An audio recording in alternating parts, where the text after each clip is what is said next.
Eyebrows, they're more than just a fashion statement. But why do we have them? Let's dive into the practical purposes of these little strips of hair.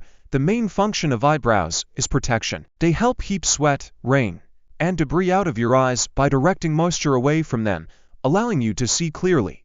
Eyebrows also help shade your eyes from sunlight, reducing glare and making it easier to see in bright conditions.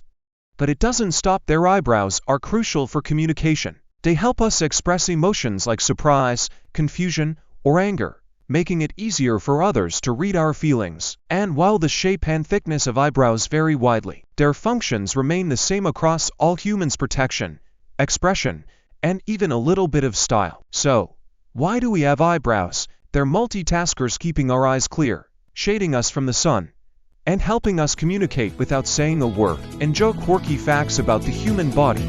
Like, subscribe, and hit the bell for more insights into what makes us tick.